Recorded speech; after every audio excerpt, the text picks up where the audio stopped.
Thank you for joining us on this first leg of the Global Education and Scholarship Summit. We have been having one of the most phenomenal times. I think this is such an amazing program that we're so excited about. And I am Lepang Ferguson, just in case you didn't catch any of the earlier sessions. And this is my Australia partner, Sharon Orapeleng, who is one of the most phenomenal. I mean, I can't even describe you, Sharon. Like, you are like walking on, you are walking on energy every single day. And I wonder how you get it, because you're here, there, and everywhere, but you manage to put it all together all the time. Absolutely. And then I Absolutely. wonder, like, am I doing enough? Am I doing something? By the time I wake up in the morning, I find your emails, messages, and I'm trying to catch up to Australia time. And I think that's the thing, is that we're always trying to catch up, in terms of time zone.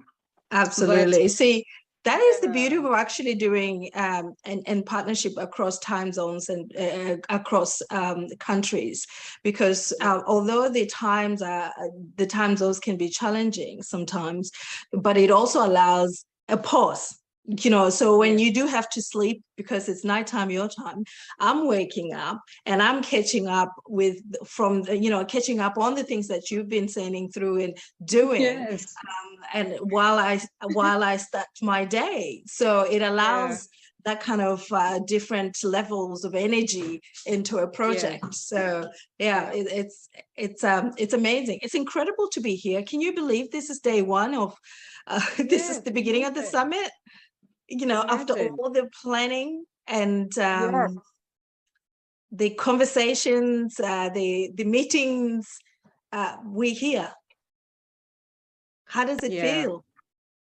It feels phenomenal. I think, the past few weeks, I think it's been, the past few weeks have been very tough, I might say, because there was so much admin to do.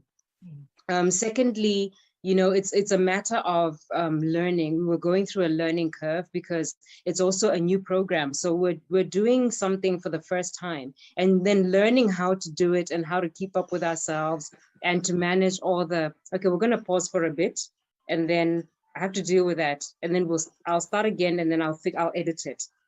So you can ask the question again, because I think we're having a little bit of disturbance. Can you put the phone on silent, please? Thank you. Sorry, the phone went off. Okay, ask the question again, and then I will cut it out and put it together. Yeah. So we're here now. It's the beginning of the summit, and it's been an interesting experience and a learning curve for both of us. How do you feel that we are now, the work of the past, how long it has been that we are here? I can't believe it. I mean, I woke up yesterday, which was Sunday, and I thought to myself, tomorrow is Monday. I couldn't believe it. I mean, there's a bit of anxiety, because I think when you're working on something and you're also running administration at the same time, there's always, the thoughts at the back of your mind. Have I done this? Have I done this? Have I finished this and that? There's so many things to do.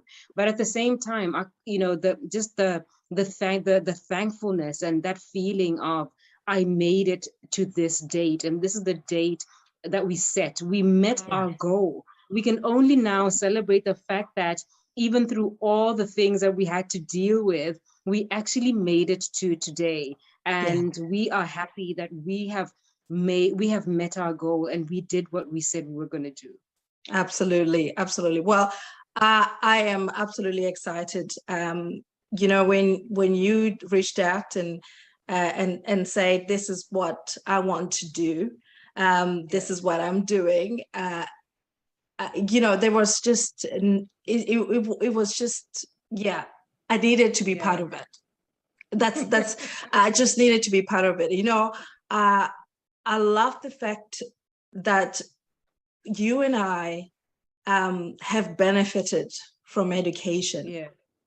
We have benefited from the fruits that comes with learning, and not just learning, but also global global networks and connections and learning across the distance, across countries, and immersion into new cultures, immersion into new journeys.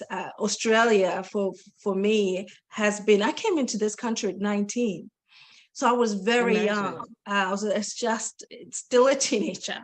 And this has been, education has been the pathway for me to be able to be who I've always wanted to be, and to be able to do the things that that excites me. You know, when you started saying you don't know how to describe who I am and what I do, you know, it feels like that. You know, when somebody asks me, Sharon, can you give me your bio, or can I introduce you to, you know, and I do my speaking engagement, and you know, who are you? What do you do? It is very hard for me to pick one, because I do so many things, but still connected. It's about people. My work is about people. It's about actually removing barriers for people, to enable people to thrive and do what they need to do. Yeah. And you do that so well through creating connections as well. It's almost like you want to create those connections so that, you know, there's a flow between people, because you know that the more, you know, we build our network, the more we learn how to communicate. You are kind of, you know, bridging those gaps, and you're also kind of connecting dots in areas where you've probably always wanted to be, but now you're seeing it coming together through different initiatives that you're working on now. Absolutely. It is about connecting those dots. I always say, in fact, my husband sometimes loves and say, you know, who don't you know? Because I might get a phone call from somewhere else, and then I would say, well, wait a minute, I have somebody you can talk to. Whichever areas that people come through with. But you know, this didn't come overnight. This experience and connections and networks that I have created over the years is because of the work that I invest in people. I work with people and I invest in people. So when I do need to connect whatever dot it is, then there is always someone somewhere that I could be able to flow in with. There's a support. Absolutely. And this is the reason for this summit. For when GESSA, reading through the project goals and your vision for GESSA, I thought to myself, that is what you want to be able to connect the dots for people. To able to find the pathways for education, knowing that that education pathway is freedom. Absolutely. But also not just freedom, but as human beings, it's purpose. When we find purpose. Purpose-driven initiative. I mean, it's all about that. But at the end of the day, you know, there was a time where I thought I was done with development work. I was, you know, I wanted to focus more on my creative life. Like I was writing my books and my art pieces and so forth. And I thought, you know, this is where I am now. This is where I want to be. I'm enjoying my space and my creativity. I don't want to do development work anymore. I'll hook people up when they call me, like you're saying, and I'll help people with whatever they want, but I really don't want to get into it. But if your life is centered around serving people, serving humanity, you're not going to be able to escape it, whether you like it or not. Something is going to show up. And you're going to have to answer to that call, because that's exactly where you're supposed to be for somebody. You don't know who that person is, but you know that somebody somewhere is going to be impacted by whatever it is that you're doing. And just that one life, that, you know, those 2 lives, it doesn't matter how many lives it is, because we know that it's going to create impact, because we've had these engagements and we've been building the strategy and seeing, and we've been seeing fruit now. But We know that it's going to change people's perspective about education. We know that it's going to change people's perspective about planning for the future, their children and their communities. We know that it's going to impact policy at some point, because this is what we are driving. It's not just about having this chat and where we have an online summit and so forth. We have an active program that we know needs to change people's lives. That is purpose. You've been deriving so much purpose from how you serve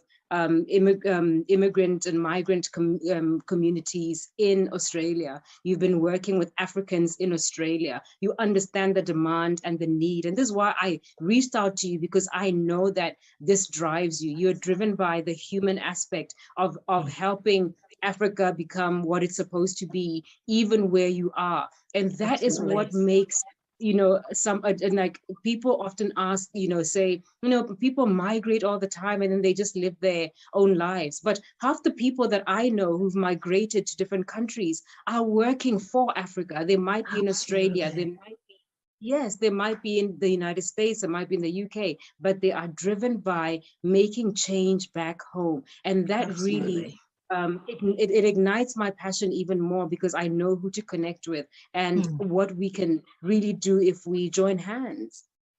Absolutely, indeed. The diaspora engagement in Africa is something that even the African Union have actually recognized the diaspora engagement and value to Africa. Yes. However, that has never really, it hasn't actually filtered down as much, but I can tell you that many diaspora, especially many Africans, are holding Africa. So Africans abroad are holding Africa.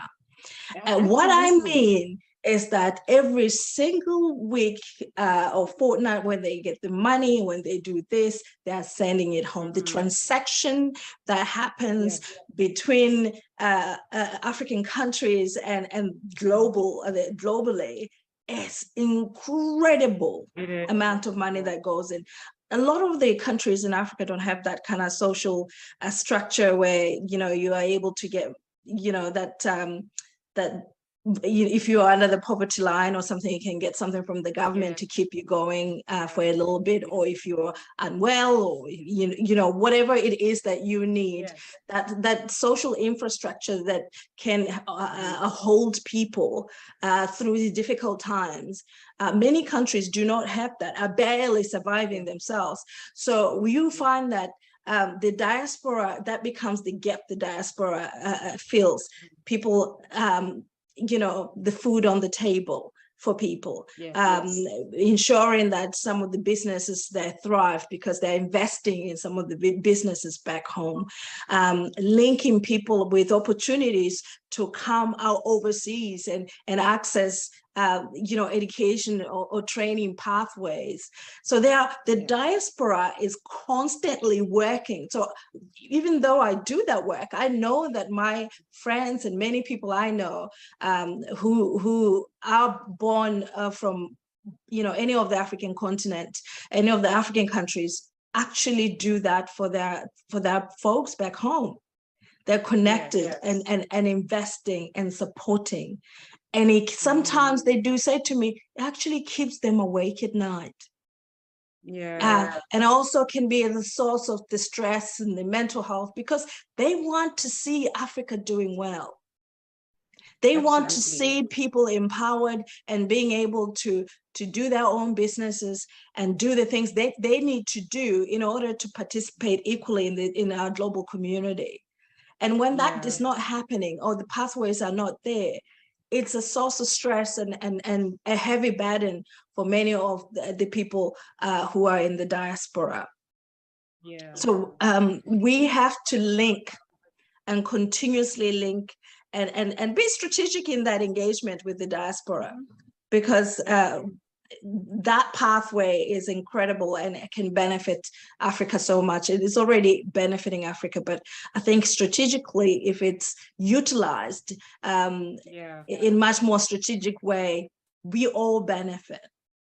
We all benefit. We talked about poverty and the fact that you know, when we address issues that relate to poverty, we're supposed to, you know, look at all the contributing factors. Yes. There's so many, Africa has got so many contributing factors to poverty, and we can't look at one aspect of it. But we know that education is a huge is a huge asset to how we are going to get out of or get young Africans out of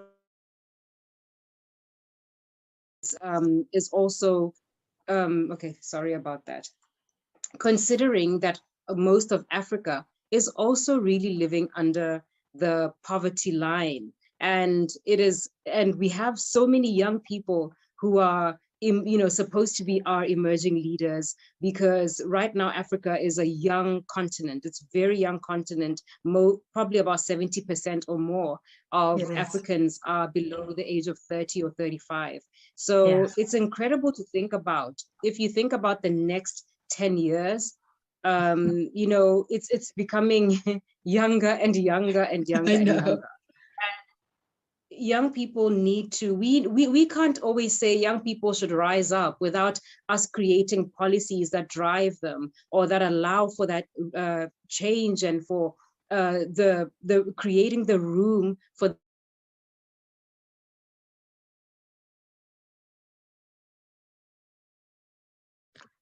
I think you can hear me? I think you can hear me? Yeah, okay. Okay, I'll start again. Yeah. We have to start looking at ways to enhance, you know, the relationships that could exist and potential partnerships that allow for young Africans to prosper. We don't have a choice, because, you know, what are we going to do? What are our children going to do? If we are not setting that example for change, then we're sending a very bad message to the generation that's following us. We're saying, no, don't worry, we can all just kind of be complacent and just take our time, and we can just keep having conversations and not really doing anything. But we really need to partner with organizations that are doing dynamic things on the continent and around the world for partnerships in Africa. And one of those that we've talked about a lot in education is reigniting partnerships that allow for free trade between Africa and Western countries. But that free trade also has to include areas of interest, such as education, because there's such a huge expenditure from our continent going into Western countries. So there's actually an exchange of currency coming from Africa going into other countries. Absolutely. And how create a partnership around that so that everyone can win. We can't win. We can't win with a degree. We can't win with a certificate anymore. We have to win with partnership. Win by creating dynamic networks that we know that we can still go back and say, hi, I'm here, I'm an alumni, or I am you know, a beneficiary of a program, and this is what I want to do, and be able to integrate it within our own communities so that everyone benefits from it. Absolutely. You know, when you see as Africa being the young continent, the young with the young people, 70% of the sub-Saharan young people being under the age of 35. I mean, it's absolutely exciting. Yes. But you also, you know, sometimes I get scared because especially here, and has been a lot of frustrations about the Africa's position with the engagement, with Australia's engagement, and where we are at. And I know so many people would remember what was happening not only with Australia but globally when the COVID-19, the Omicron variant came up and was found or detected in Botswana, and through our incredible and sophisticated scientific, you know, mechanisms and infrastructure that already exists there, And rather than the world saying, "Oh, this has happened," the world said, "Oh no, what has come from Africa? Oh no, let's close the borders to Africa." The reaction about the Omicron, the discovery of that variant was absolutely shocking. And for people like myself, and I remember doing a blog and talking to people, and even I got interviewed by one of the news one of the news agencies, really wanting to see, how do Africans feel? Because the reaction was just, okay, we're just going to shut the Africans out. We're going to close the borders and hopefully keep the Omicron on the continent.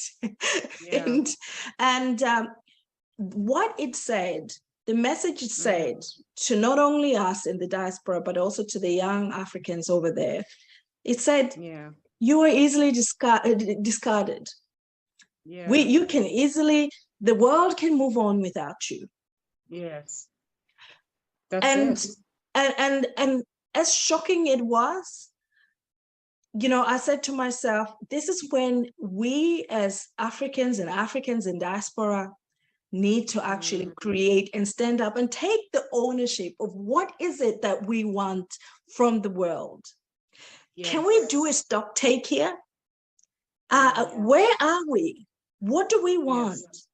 Is this relationship and engagement, is it at a mutual benefit? Am I around the table? Am I in the center? If you come in, and we know Australia, $40 billion a year in mining in Africa. All right, that's over 170 of Australian companies that are listed on the Australian Stock Exchange that have the footprint in Africa right now. Yes. So we know what Australia is valuing or is taking or is experiencing from Africa and her people and her soil. Yes. But when you kind of bring it back to what is Africa then taking up? Is it just us coming and doing education and getting our degree and we're back home and that's it? Yeah, that's it. How do we create sustainable engagement between Australia and Africa that is that benefits both, that is about the future of the young people, that is sustainable, respectful, impactful? Yes. Because if there is anything that has shown from the COVID-19 experience, is that we have to walk this journey together. We are much more connected as a global village than we ever thought we were. Yeah. What impacts you impacts us, vice versa. Yeah.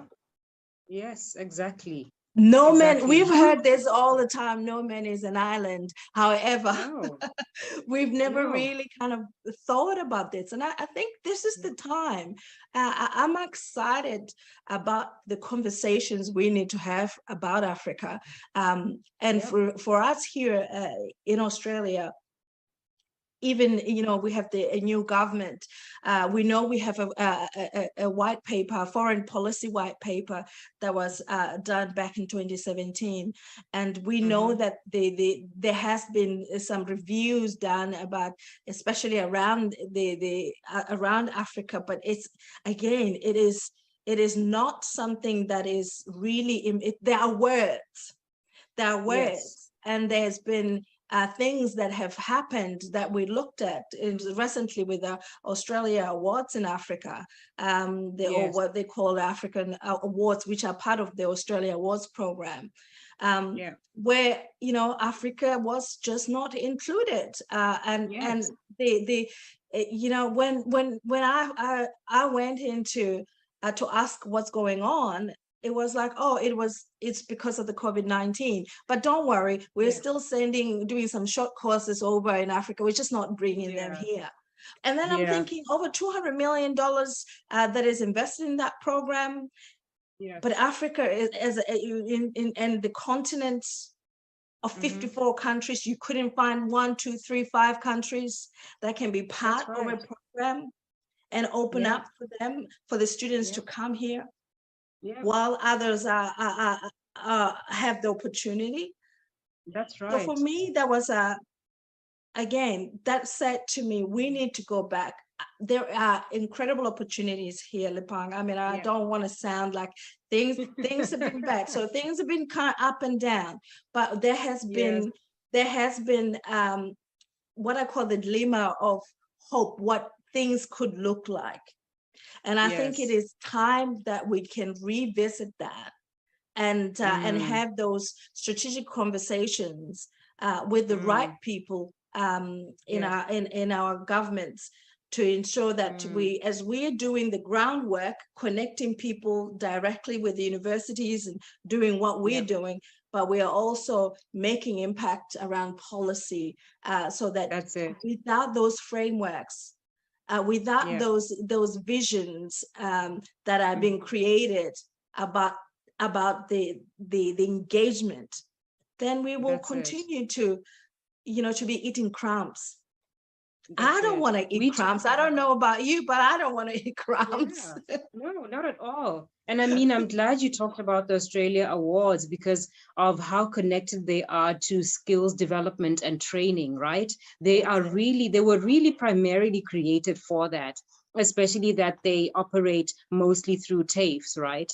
So you find that without not the training, necessarily TAFEs, but the universities. Yes, absolutely. And the university sector. We used to get people coming here for short courses, and be here for a few months and do incredible an actual immersion into.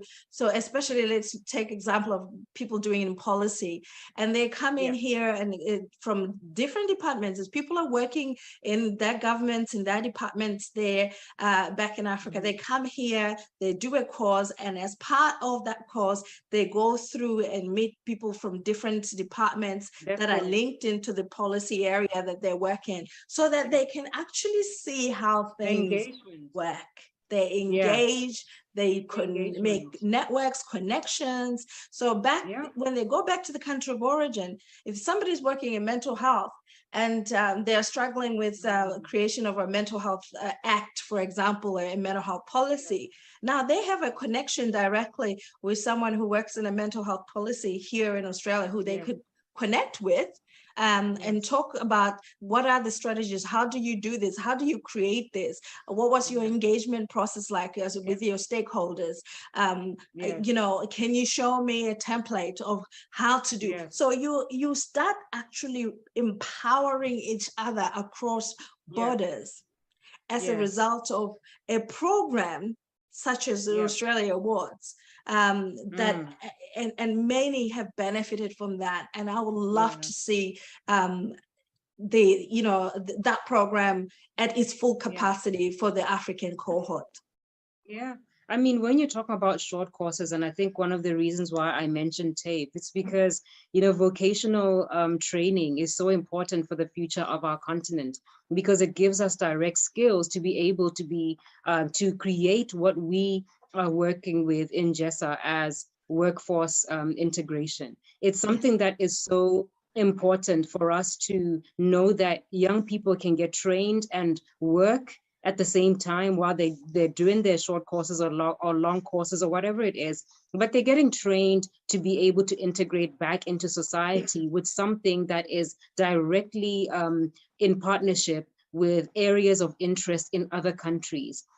That's what we are trying to achieve. If we don't create those links and make sure that when a young person leaves, and sometimes we just call it an internship, but some people, are studying medicine and work, and they do an internship in a restaurant, and what is that going to do for them? We lack to see the vision beyond just survival, and survival is not enough anymore. We can't be sending kids overseas just to survive. We need to, before they even leave, we need to have created a network around them, knowing that there's going to be some level of empowerment. They are also going to be going through character building exercises in terms of volunteering. Yes, because you have to integrate within the communities that you go into your host country. You have to be able to volunteer. You have to be able to get into organizations or communities that allow you to participate, so that you create those cultural connections, but also so that you serve and understand how to lead, because we're talking about leadership. So mentorship is, very important for you and I, because we realize that it's become something that if we had known how mentorship works when we were a lot younger, we could have been a lot further, right? Absolutely. And yeah, now that we are able to create these networks, that we are looking for more commitment from organizations, from governments, concerning mentorship and growth for young Africans or young international students, or just international students in general who want to go into certain industries. And as you said, they create a circle of engagement around themselves. It's important for us to create those programs now, so that young people don't go around looking for their own mentors sometimes. And, it becomes difficult for a young person who's literally only just navigating the workforce, or now that, they're in university and far away from home, but they're on their own and trying to navigate and trying to figure out, who do I talk to? How do I get involved in this? It's so important to establish those relationships from the onset, because then what we're doing is that we're working towards the future right now. Absolutely. Without a plan, without a vision, without being able to see and imagine yourself in somewhere else through others who have gone through the journey, you struggle. Yes. We always say here that you can't be what you can't see. You have to create things and opportunities for people to see themselves in different things. And one of the things about trade, this is one thing that, because whenever people imagine education, they're thinking about, let's go to university, university only. And a university does offer a whole lot of absolutely awesome things. We have benefited, you and I have benefited from university, and that's why we do what we do. But I can tell you right now, you could be an engineer, but without the person to do any trade or painting, or a painter, or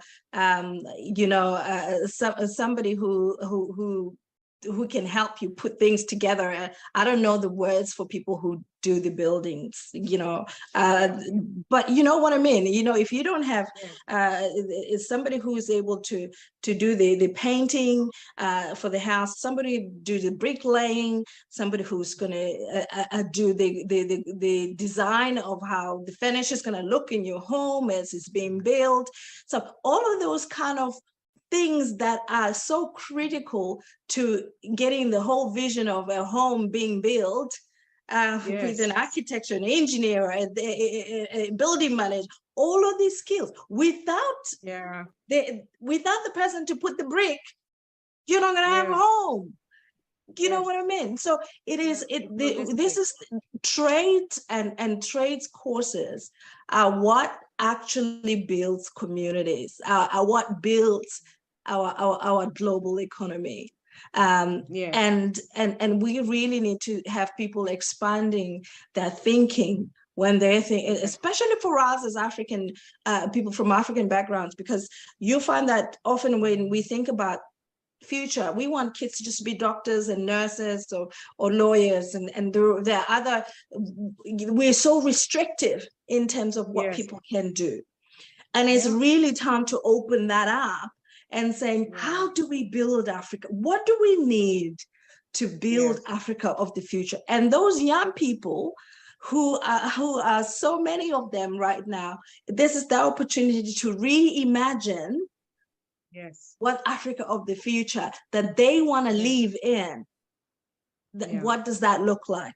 Do they want to continue to see those potholes as they trying to have their parents navigate, taking them to school? Or no, they don't want that. Do they want to see restaurants being shut? There's a certain lifestyle and entertainment that they're craving for and looking for.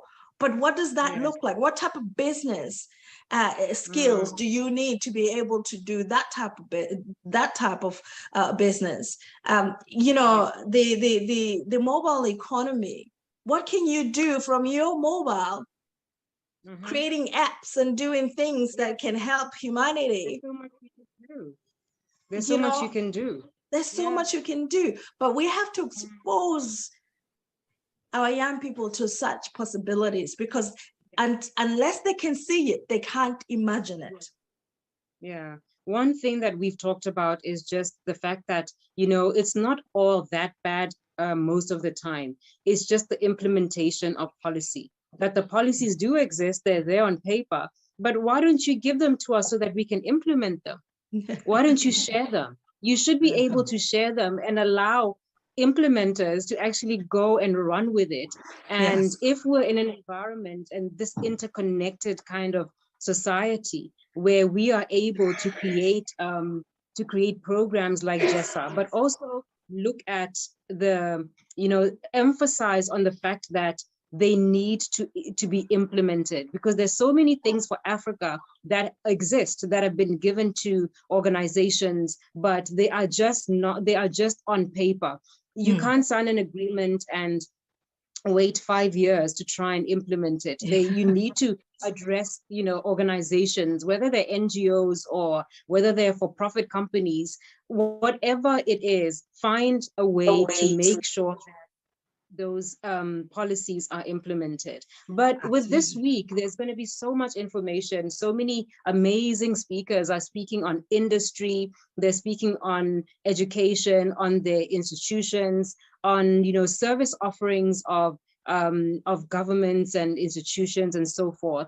But what is it that you think that people are going to take away from this week? Because we want people to know that this is going to be a week that they're going to learn so much and be so engaged. But we also need them to become part of our network, you know? Yes. We've been asking people to register and just, you know, be a part of our network so we can send you info. Unfortunately, for the past couple of weeks, it's really been more about this event. But the program is starting. Now that we're having this event, they're meeting our partners, they're meeting people that we interact with, they're meeting people who advise us. And not, some of these people are people who actually advise us about which direction we can go. These are people that at a later stage, we'll be inviting people to actually have engagements with as we are building this kind of network around us, whether it's from a B2B side or it's just for really students and parents and schools. But we really want to encourage that there is an engagement happening between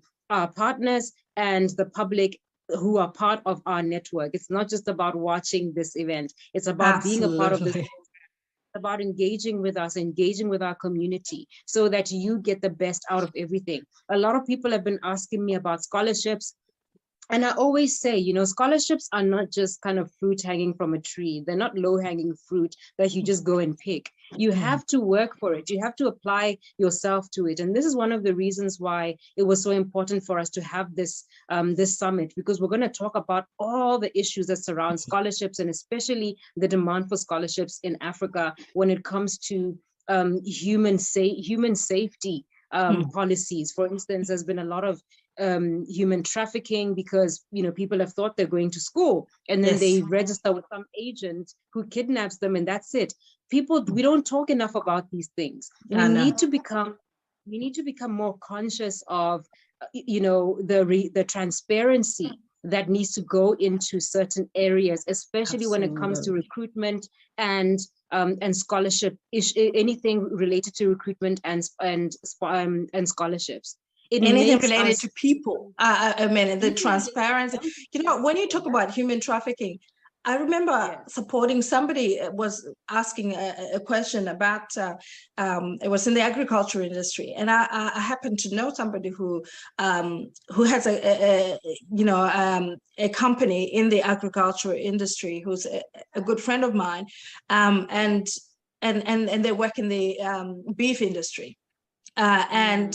So I wanted to connect this farmer who works with in Botswana, who full-time farmer doing incredible things, and I wanted to connect him with my friend who owns a company and has a network of farmers here in Australia that she supports, and find some global markets for them.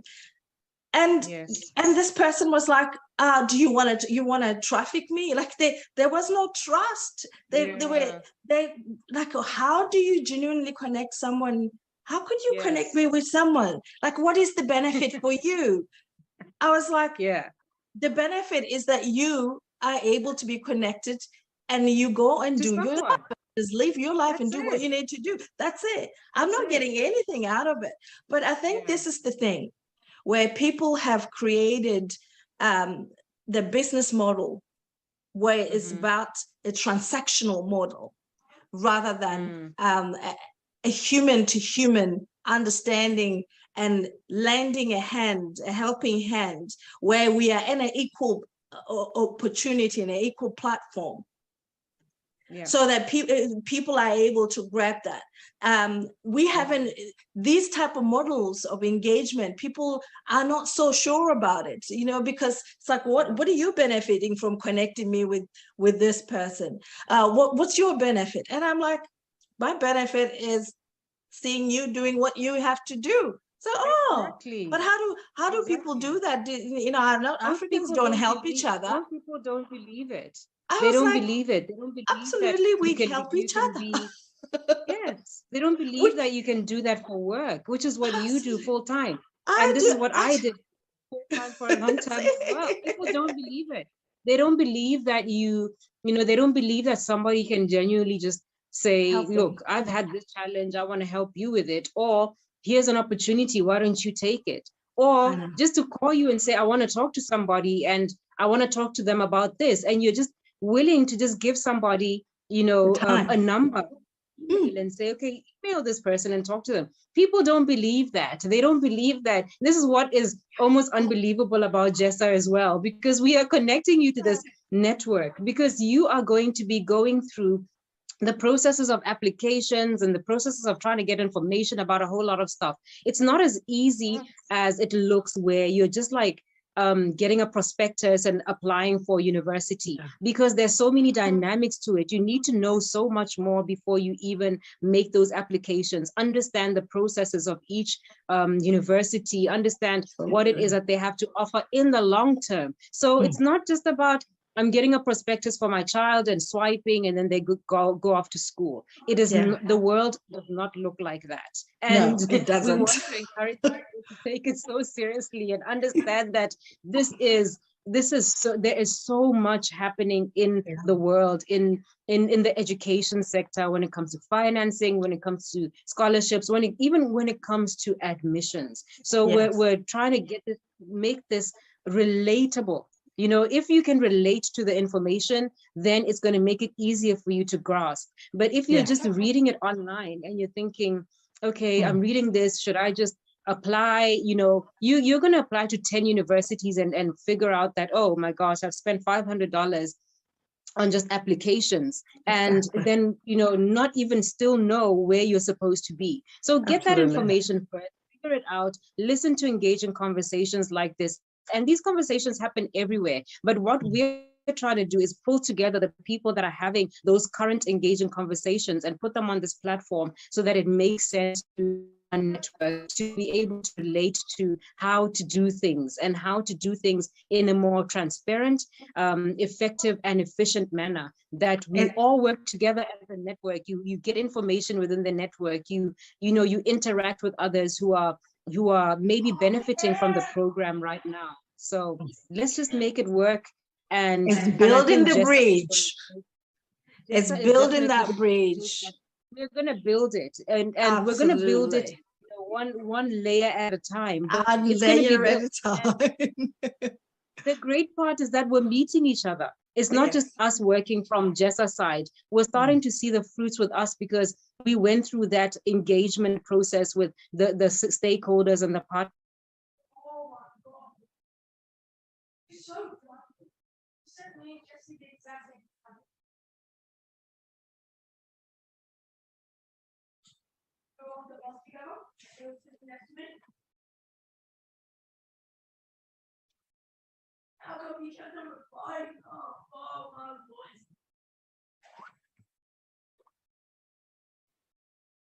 Okay, we'll start somewhere and I'll figure out how to edit How to end together. it. Yeah, can we wrap it to end? Yeah. So just to get to the conclusion of our conversation, what do you think people are really going to get from this summit this week, and what they need to do thereafter to engage with us further, or to just take up opportunities that may exist, whether they're part of our network or not, get information that is relevant and that makes sense to them? How can you encourage somebody to be a part and to engage in conversations like this? I think this is the beginning of the conversations, and I like people to feel like we are together on a journey, because this is really a journey, and the conversations this week for me is about inspiring hope. So we're creating hope is when you are able to see that the sun will shine the next day. It will come up again, and it will continue to come up. No matter what happens, the sun will always come up. There might be clouds in the sky, you don't see it, doesn't mean it's not there. But we're going to inspire hope about the future. We want to be able to create the connections. Your net worth, what do they say? Your networks are your net worth. Your net worth. Yeah.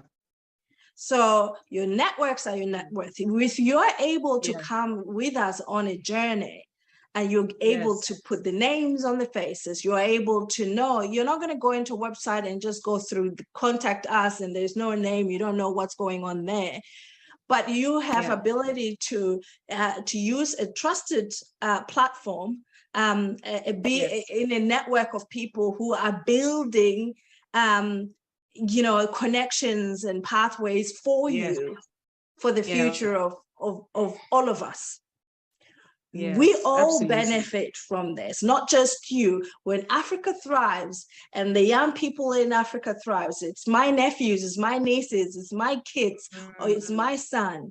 I want him to be able to go when he finishes his year 12 to say, you know what, I want to go and study in the University of Botswana. He coming from Australia to go and study at the university in Botswana, to see that is a possibility, because people, why not? People do come from different places and go to other places as well. So he can see possibilities of going back and doing things. So it's not just Africans coming and studying here, but we want to be able to see young Australians saying, opportunity to go and be part of a school and a college or university, or a training, a partnership with one of the universities there or one of the training colleges, to go and spend some time doing, exploring a research project.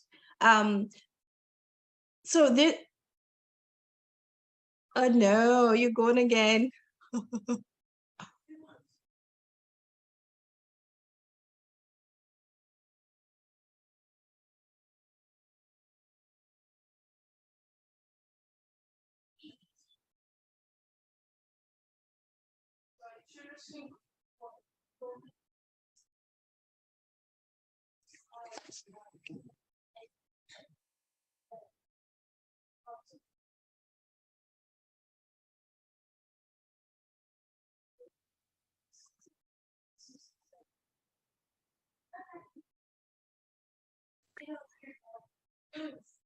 Yeah, it's refusing for us to finish it.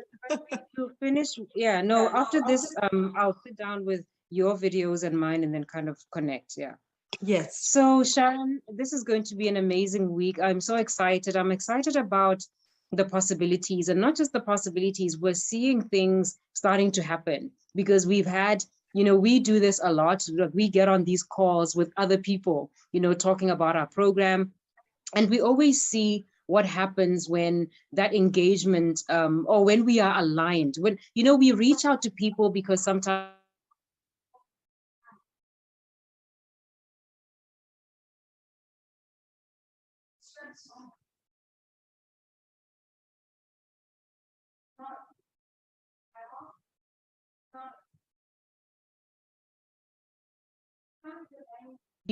believe in the principles they're exercising, and they believe in what we do so much that they just say, yes, we get this. Like, this is what we've been trying to achieve in our own little space. So the more, the merrier. And it's given us more encouragement. It's made us more confident about what we're doing going forward.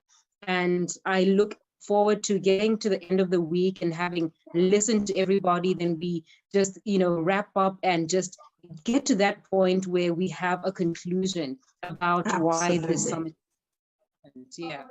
Absolutely. I'm so excited. So excited. I'm looking forward to it. Let's catch up again at the end of the summit, and let's reflect back and share our thoughts again at this.